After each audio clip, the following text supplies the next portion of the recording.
we're good now. Sam the cat. We moved here in 1983. Sam was alive. Beautiful cat, perfectly black, friendly. At night he'd sleep in Jim's appliance window. People would come from Hutch and Mac to see Sam at night. In the daytime he'd go into the bank and climb up in the banker's president's chair and sleep. The lady who kind of sort of claimed him and took care of him was Martha Weentz. Martha Weentz sat at this desk of Chase Green. She was the secretary. It was her cat. Very famous.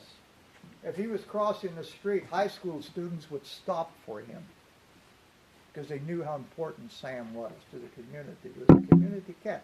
He was kind of the unofficial mayor of Inman. One day, somebody pulled up in front of a store. Their car boiled over. Antifreeze spilled into the curb. And it's sweet to animals, and Sam drank some, and it's poisoned animals too, and it killed him. Have you ever seen the little headstone in the little park next to the bank? That's Sam's tomb. That's where he's buried, in a beautifully handmade wooden coffin. Oh, yeah, I didn't know he was in a coffin. He was in a coffin, probably all rotted by now. Oh, but for several years after that, kids would come at Memorial Day and put some flowers on Sam's grave. we will take a tour by his grave here. Yeah, do that. There is something here that you won't see. There's only 3 of them that I know of in the state of Kansas. One is in the State Capitol Museum. A part of one is in Gossel, I think, and we have one. And that's this thing right here. What do you think that is? Any ideas? You're thinking the big tub? Remember the insert I showed you for the Maytag washer? To make what? That's it. Butter. It's a butter maker. It's a goat-operated butter making machine. The goat walked on the track, the wheels turned around, caused the arm to go up and down, and actually churned butter in that big barrel. It's a butter churn, is what it is. Unusual. Kind of some of the tools, the farming tools along the edges, and thinking about what they had here, pioneers, they were the sickles and those, and then compared to what you're learning with the ancient sieves. And a lot of handmade. For instance, this is actually called a hay spear. You stick that to a haystack, and then when you pull it out, it catches hay and pulls it out for you. That is called a flail. Remember yesterday we talked about those stones that rolled over the wheat and drove out the kernels? Before that was the flail. You took the flail and you hit the ground and the wheat with it and knocked the kernels out of the wheat with a flail.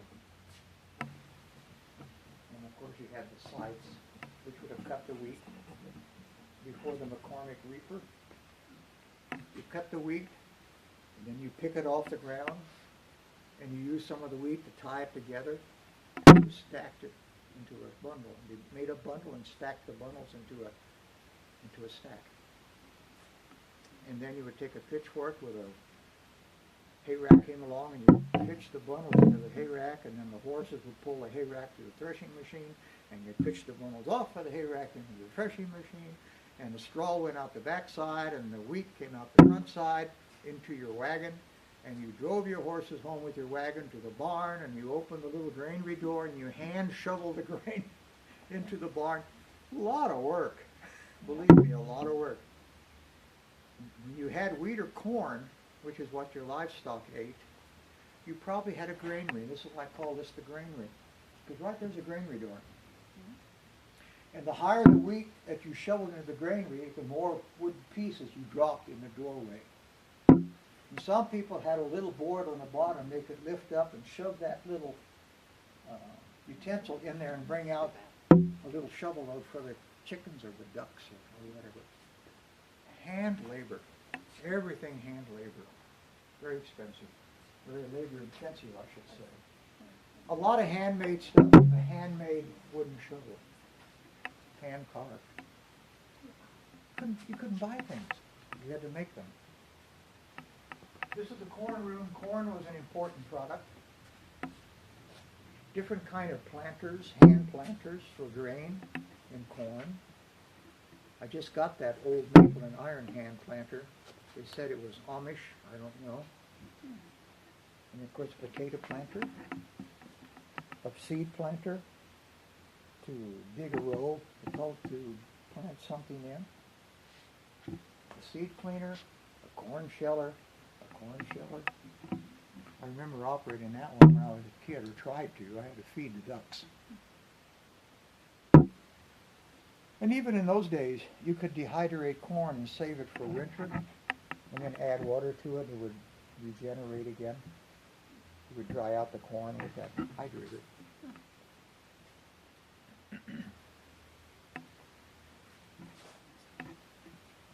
At what time broom corn was an important crop for England?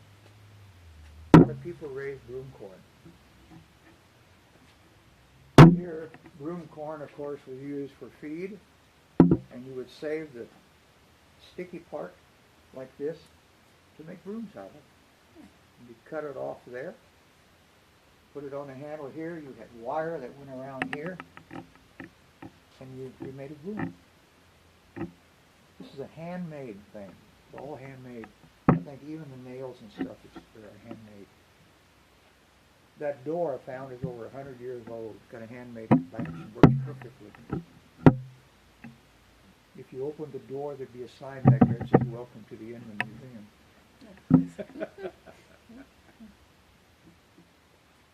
You guys might like this. Everything in here is handmade except that metal tractor up there was a kit put together. Everything else is made from scratch, from memory. Look at this old Hart-Parr steam tractor in pulling the threshing machine. Frank Pinner built this. He was 84 years old. He built these two into scale. Anybody remember George Plett? Ran a machine shop uptown. I call him a genius.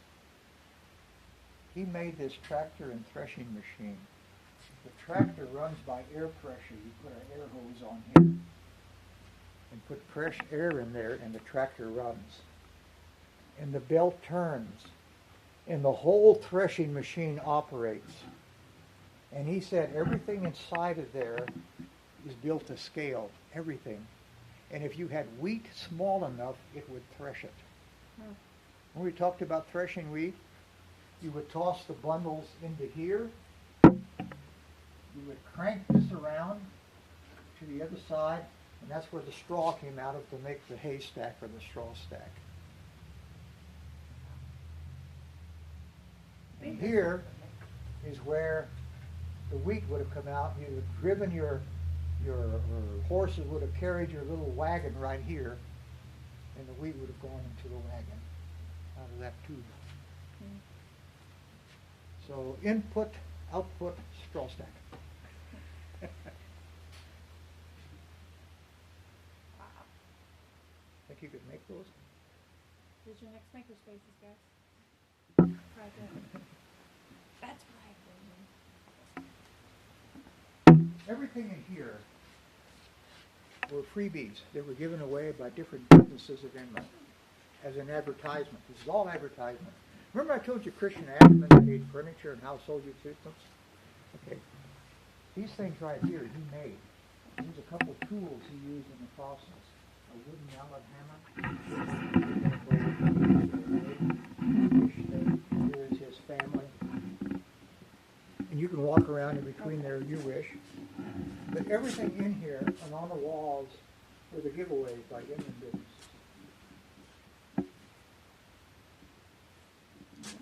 Keeping this straight. Come on now. For a second. Don't hit the button. Try to do a different view here. What's that look like, guys? Can you see them?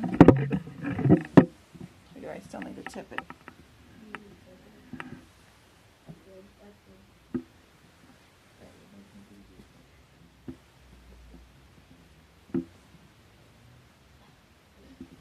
Everybody likes freebies, right? A lot of unusual For instance, there's an anti-theft locking mechanism for a Model T Ford. It's like an iron ring you lock around the tire of your Ford. So you couldn't really drive it off. There's a wallpaper trimmer machine. How many of you guys still wallpaper your walls? Pens. I remember pens being a big thing. I still get pens. My dad owned a small engine business, and I remember pens. As you look at that curtain against the wall, backdrop, that's a stage curtain.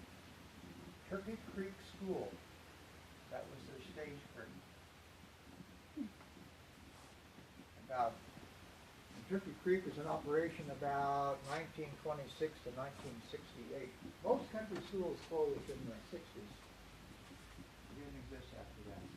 If you look at this big advertisement of Beulah Hills, what's wrong with that picture? The mountains. There are no mountains in Beulah. Nope. At least I don't think there were. You got to make it to Wallace County, Kansas for Mount Sunflower. No. You ever been to Mount Sunflower? I climbed I that. have been. I climbed Mount Sunflower.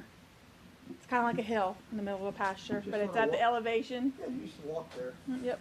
But they have a post, and tied to it is a rope that you could, pull yourself up on. Did you know Kansas had a mountain?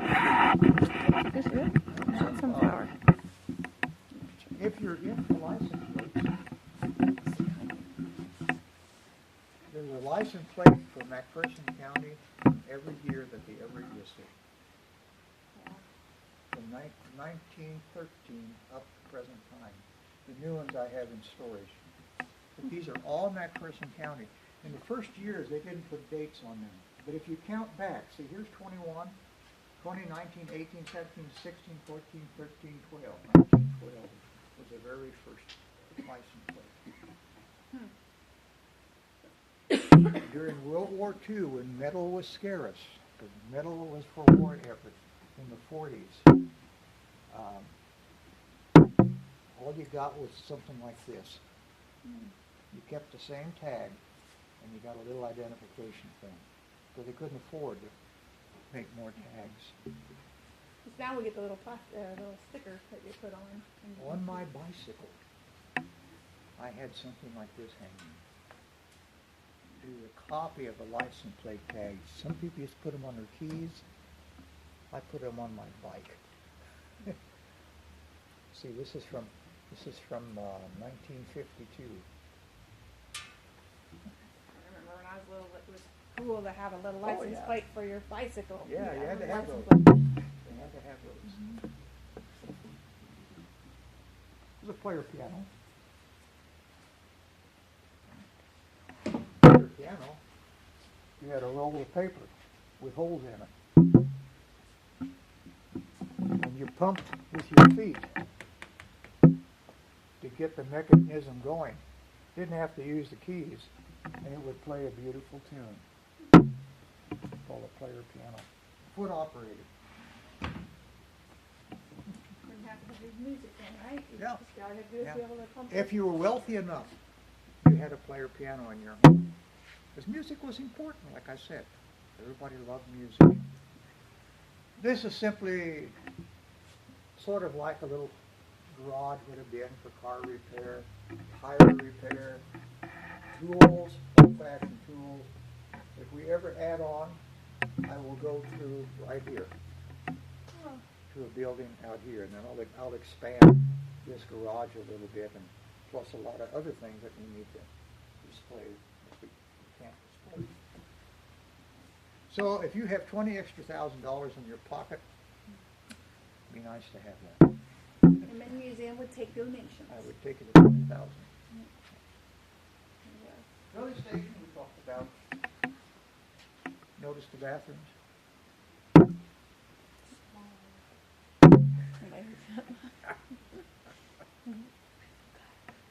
What's wrong with those? Anything? Men generally are bigger, aren't they taller? Truth of the matter is, there's only two doors I had that were alike. One was shorter than the other. There we go. So I Yeah. use them that way. Yeah. Do you have questions about anything? So much great history. What can you think about history? What was different then than today in history? Technology, which you've got in your hand right now. What about labor? Labor intensive, wasn't it? By hand.